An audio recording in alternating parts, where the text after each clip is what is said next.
ಎಲ್ಲರಿಗೂ ನಮಸ್ಕಾರ. ನಮ್ಮ ಆತ್ಮಗುರುಗಳಾದಂತಹ ಬ್ರಹ್ಮರ್ಷಿ ಪತ್ರಿಜಿ ಅವರಿಗೆ ವಂದಿಸ್ತಾ, ಮಹಾವತಾರ ಫೌಂಡೇಶನ್ ಸಂಸ್ಥೆಯ ಸಂಸ್ಥಾಪಕರಾದ ಡಾಕ್ಟರ್ ರಂಗನಾಥರವ್ರಿಗೂ ವಂದಿಸ್ತಾ, ಈ ದಿನ ಮಾನವನ ಮೆದುಳು ಎಷ್ಟು ಶಕ್ತಿಶಾಲಿ ಹಾಗೂ ರೋಚಕ ಎನ್ನೋ ವಿಚಾರನ ನಿಮಗೆಲ್ಲ ತಿಳಿಸ್ತಾ ಇದ್ದೀನಿ. ನಾನು ಡಾಕ್ಟರ್ CS ಕೃಷ್ಣಮೂರ್ತಿ.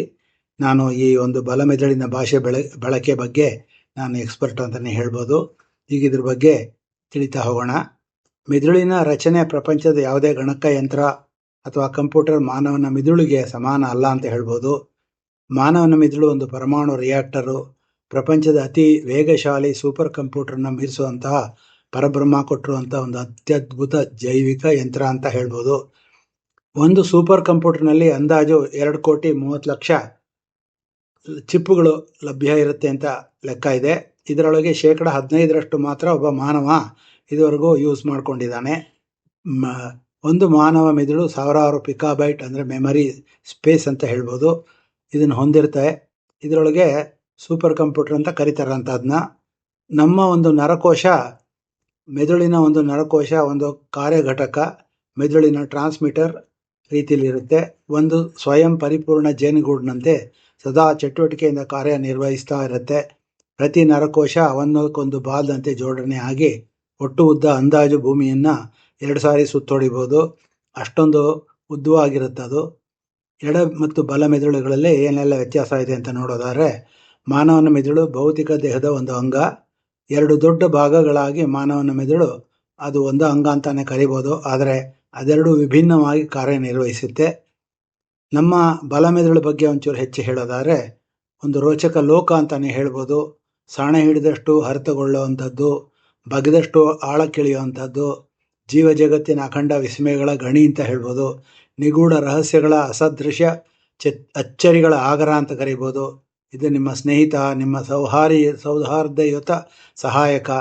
ಮಾಂತ್ರಿಕವಾಗಿ ಮ್ಯಾಜಿಕಲಿ ನಮ್ಮಲ್ಲೇ ಅಡಗಿಕೊಳ್ತಿರುವಂತಹ ಒಂದು ಅಖಂಡ ಶಕ್ತಿ ಸ್ವರೂಪ. ನಿರಂತರವಾಗಿ ನಮಗೆ ಏನೇನು ಆಧ್ಯಾತ್ಮಿಕವಾಗಿ ಕೊಡುತ್ತೆ ಅಂತ ನೋಡ್ತಾ ಹೋಗೋಣ. ನೀವೆಲ್ಲರೂ ತಿಳಿದಿರುವಂತೆ ನೀವೊಬ್ಬರೇ ಅಲ್ವೇ ಅಲ್ಲ. ನಿಮ್ಮ ಜೊತೆ ಒಳಗಡೆ ಒಂದು ಕಾಣದಿರುವಂಥ ಒಂದು ಅವಳಿ ರೂಪ ಇದೆ. ಅದು ನಿನ್ನ ಅಗೋಚರ ಸಹೋದರ ಸಹೋದರಿ ಇರ್ಬೋದು. ನಿಮ್ಮ ಬೆನ್ನ ಹಿಂದೆ ಯಾವಾಗಲೂ ನೆರವನ್ನು ಕೊಡೋಕ್ಕೆ ಕಾದು ಕುಳಿತಿರುವಂಥ ಒಂದು ಆಪದ್ ಬಾಂಧವನಾಗಿ ಕೆಲಸ ಮಾಡ್ತಾ ಇರುತ್ತೆ ನಮ್ಮ ಬಲ ಮೆದುಳು.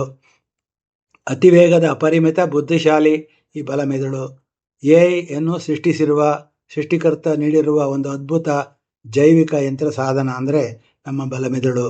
ಎಡಮೆದುಳು ಭೌತಿಕ ಹಾಗೂ ಹೊರಮನಸ್ಸಿನೊಳಗೆ ಜೊತೆಯಲ್ಲಿ ಕೆಲಸ ಮಾಡುತ್ತೆ. ಎಡಮೆದುಳು ತಾರ್ಕಿಕ ಭೌತಿಕ ಜಗತ್ತಿನ ಕಾರ್ಯಕ್ರಮಗಳ ನಿರ್ವಹಣೆಯ ಸಾಧನ. ಬಲಮೆದುಳು ನಿಮ್ಮೆಲ್ಲರ ಆತ್ಮದ ಒಂದು ಭಾಗ ಆಗಿದ್ದು, ಆಧ್ಯಾತ್ಮಿಕವಾಗಿ ಪಾರಮಾರ್ಥಿಕವಾಗಿ ಕಾರಣ ನೋಡದೆ ನಮ್ಮ ಅಭೀಷ್ಟಗೆ ಪೂರಕವಾಗಿ ಕಾರ್ಯನಿರ್ವಹಿಸುತ್ತೆ. ದೇಹದ ಅನೈಚ್ಛಿಕ ಕಾರ್ಯಕ್ರಮಗಳಾದಂತಹ ಎದೆ ಬಡಿತ, ಉಸಿರಾಟ, ಪಚನಕ್ರಿಯೆ, ವಿಸರ್ಜನಾ ಕಾರ್ಯ, ರಕ್ತ ಪರಿಚಲನೆ, ರೋಗ ನಿರೋಧಕತೆ, ಹಸಿವು, ನಿದ್ರೆ, ಈ ಥರ ಜೀವಿತದ ಆದಿಯಿಂದ ಅಂತ್ಯದವರೆಗೆ ಎಡೆಬಿಡದೆ ನಿರಂತರವಾಗಿ ಚಾಲನೆ ನೀಡುವ ಅದ್ಭುತ ಕಾರ್ಯ ಸಾಧನ ಅಂತಂದರೆ ನಮ್ಮ ಬಲ ಮೆದುಳು. ಮಿತಿಯಿಲ್ಲದ ಬುದ್ಧಿವಂತಿಕೆ, ಜಾಣತನ, ನಿಮ್ಮೆಲ್ಲರ ಆಸೆ ಆಕಾಂಕ್ಷೆಗಳ ಯಶಸ್ಸಿಗೆ ಕಾರಣೀಭೂತನಾಗಿ ಬಲಮೆದುಳು ಎಡಮೆದುಳಿಗಿಂತ 9 ಪಟ್ಟು ಹೆಚ್ಚು ಶಕ್ತಿಶಾಲಿಯಾಗಿದೆ. ಎಲ್ಲ ರೀತಿಯ ಸಮಸ್ಯೆಗಳನ್ನು ಪರಿಹರಿಸೋ ಕೌಶಲ್ಯ ಪಡೆದಿರುವ ಹಾಗೂ ಭೌತಿಕ ಜಗತ್ತಿನಲ್ಲಿ ಸಾಧಿಸಲಾಗದ, ನಾವು ನಮ್ಮ ಚರ್ಮಚಕ್ಷುಗಳಿಂದ ನೋಡಲಾಗದ ಅತೀಂದ್ರಿಯ ಭಾಷೆಗಳ ಮೂಲಕ ಮಾತ್ರ ಬಲಮೆದುಳು ಅಸದೃಶ್ಯ ಶಕ್ತಿಶಾಲಿ ಸಾಧನವಾಗಿ ಕೆಲಸ ನಿರ್ವಹಿಸ್ತಾ ಇದೆ. ಇದು ಕೇವಲ ಋಷಿ ಮುನಿಗಳಿಗೆ, ಧ್ಯಾನ ಮಾಡೋರಿಗೆ ಮಾತ್ರ ಗೊತ್ತಾಗ್ತಾ ಇತ್ತು. ಆಧ್ಯಾತ್ಮಿಕ ಅತೀಂದ್ರಿಯ ಶಕ್ತಿಗಳಾದ ಸೈಕಿಕ್ ಹೀಲಿಂಗ್, ಅತೀಂದ್ರಿಯ ಶಕ್ತಿ ಚಿಕಿತ್ಸೆ, ಕ್ಲಾರ್ವಾಯನ್ಸ್ ಅತೀಂದ್ರಿಯ ದೃಷ್ಟಿ, ಕ್ಲಾರಾಡಿಯನ್ಸ್ ಅಂದರೆ ಅಶರೀರವಾಣಿ, ಟೆಲಿಪತಿ ಅಂದರೆ ಅನ್ಯ ಮನಸ್ಪರ್ಶ, ದೂರ ಮನಸ್ಪರ್ಶ, ಅವರ ರೀಡಿಂಗ್ ಅಂದರೆ ಪ್ರಭಾವಳಿಯನ್ನು ಅರ್ಥೈಸ್ಕೊಳ್ಳೋದು, ಪ್ರಿಕಾಗ್ನಿಷನ್ ಅಂದರೆ ಮುನ್ನರಿವು, ಪೂರ್ವ ಗ್ರಹಿಕೆ, ಟೆಲಿಪೋರ್ಟೇಷನ್ ಅಂದರೆ ಮಾನಸಿಕ ಸಂಕಲ್ಪದಿಂದ ವಸ್ತುವಿನ ತತ್ಕ್ಷಣ ಸಾಗಾಟ ಮಾಡ್ಬೋದು, ಸೈಕೋಕೈನೆಸಿಸ್ ಮನಸ್ಸಿನ ಆಲೋಚನೆಯಿಂದ ವಸ್ತುಗಳನ್ನು ಚಲಿಸೋದು, ಆಟೋಮೆಟಿಕ್ ರೈಟಿಂಗ್ ಅಂದರೆ ಸ್ವಯಂಚಾಲಿತ ಬರವಣಿಗೆ, ಆಸ್ಟ್ರಲ್ ಟ್ರಾವೆಲ್ ಅಂದರೆ ಸೂಕ್ಷ್ಮ ಶರೀರ ಯಾನ ಇತ್ಯಾದಿ ಗುಪ್ತ ಜ್ಞಾನಗಳ ಸಂಪತ್ತಿನ ಆಗರ ನಮ್ಮ ಬಲಮೆದುಳು.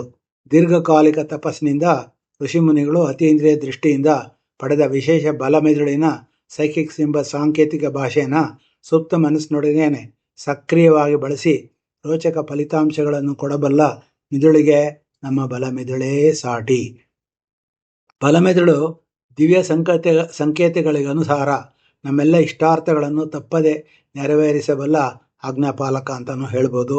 ಬಲಮೆದುಳು ಸಾಂಕೇತಿಕ ಭಾಷೆಯಲ್ಲಿ ಏನೇನು ಬಳಸ್ಬೋದು ಅಂದರೆ ಕಷ್ಟ, ನೋವು, ಕಾಯಿಲೆ, ದುಃಖ, ನಷ್ಟಗಳಿಂದ ಹೊರಬರಲು, ವೈರಿಗಳಿಂದ ರಕ್ಷಿಸಿಕೊಳ್ಳಲು, ಸಾಧಾರಣ ಜೀವನಕ್ಕಿಂತ ಹೆಚ್ಚು ಫಲದಾಯಕವಾಗಿ ಜೀವಿಸಲು, ಸಂಬಂಧಗಳನ್ನು ಉತ್ತಮಪಡಿಸಿಕೊಳ್ಳಲು, ಮಿದುಳಿನ ಹೆಚ್ಚು ಭಾಗವನ್ನು ಬಳಸಲು, ಜೀವನದಲ್ಲಿ ಹೆಚ್ಚು ಜಾಣರಾಗಲು, ಕ್ರಿಯಾತ್ಮಕ ಮತ್ತು ಸೃಜನಾತ್ಮಕ ಆವಿಷ್ಕಾರಗಳನ್ನು ಹೊರತರಲು, ನೆನಪಿನ ಶಕ್ತಿಯನ್ನು ಹೆಚ್ಚಿಸಿಕೊಳ್ಳಲು, ಕಲಾತ್ಮಕ ವಿಷಯಗಳಲ್ಲಿ ಜಾಣ್ಮೆ ಪಡೆಯಲು, ಒಳಮನಸ್ಸು, ಕ್ಷೇತ್ರಜ್ಞಾನ, ವಸ್ತುಗಳ ಗಾತ್ರ, ಆಕಾರ, ಅಂತರ, ನೋಟ, ಸ್ಪರ್ಶ, ಶ್ರವಣ, ಸಂಜ್ಞೆಗಳ ಗ್ರಹಿಕೆ, ಅಸಾಧಾರಣ ಮುಖಪರಿಚಯ, ರಾಗಗಳ ಗುರುತಿಸುವಿಕೆ, ಅವ್ಯಕ್ತವಾಗಿ ಅಡಿಕೆಗೊಂಡಿರುವ ಸುಪ್ತ ಶಕ್ತಿನ ಬಲಮೆದುಳಿನೊಂದಿಗೆ ಕೂಡಿ ಹೊರಹೊಮ್ಮಿಸುವಂಥದ್ದು ಇತ್ಯಾದಿ ನಾವು ಈ ಬಲಮೆದುಳಿಂದ ಪಡಿತಾ ಹೋಗ್ಬೋದು. ನಮ್ಮ ಜೀವನದಲ್ಲಿ ಹೆಚ್ಚಿನ ಸಂತೋಷ ಪಡಿಬೇಕು ಅಂದರೆ ನಾವು ಈ ಒಂದು ಬಲಮೆದುಳಿನ ಭಾಷೆನ ಕಲಿಬೇಕು. ಎಡ ಮತ್ತು ಬಲಮೆದುಳನ್ನು ಒಳ ಮನಸ್ಸಿನೊಡನೆ ಚಾರ್ಜ್ ಮಾಡ್ಕೋಬೇಕು. ಲಾಭ ಪಡಿಬೇಕಾದ್ರೆ ನಾವು ಇದಕ್ಕೆ ವಿಶೇಷವಾದಂತಹ ಧ್ಯಾನ ಮತ್ತು ನಮ್ಮ ಒಂದು ಸುಪ್ತ ಮನಸ್ಸನ್ನ ಎಚ್ಚರ ಮಾಡ್ಕೊಳ್ಳುವಂಥ ಕಾರ್ಯಕ್ರಮಕ್ಕೂ ಹೋಗಬೇಕಾಗತ್ತೆ. ಕಣ್ಣಿಗೆ ಕಾಣದ ಅದ್ಭುತ ದೈವಶಕ್ತಿನ ಒಲಿಸ್ಕೊಳ್ಳುವಂತಹ ಗುಪ್ತ ಸಂಕೀರ್ಣ ಅಪರೂಪದ ವಿದ್ಯೆಯೇ ಬಲಮೆದುಳಿನ ಭಾಷೆ ಬಳಕೆ, ಸಂಕೇತಗಳ ಬಳಕೆ ಎಂದರೆ ತಪ್ಪಾಗಲ್ಲ.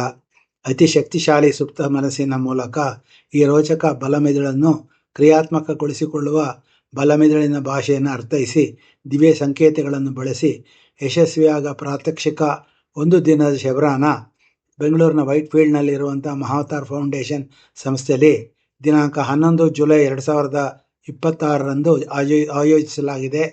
ಇಂಟರ್ನ್ಯಾಷನಲ್ ಆರ್ಗನೈಸೇಷನ್ ಸಿಲ್ವಾ 2000ನಿಂದ ಮೈಂಡ್ ಪವರ್ ತಂತ್ರನ ನಾನು ನಮ್ಮ ಮಿಸಸ್ ಮೇಡಮ್ ಮನೋರಮಾ ರವರು ಪದವಿನ ಇಂಟರ್ನ್ಯಾಷನಲ್ ಪದವಿನ ಪಡೆದಿದ್ದೀವಿ.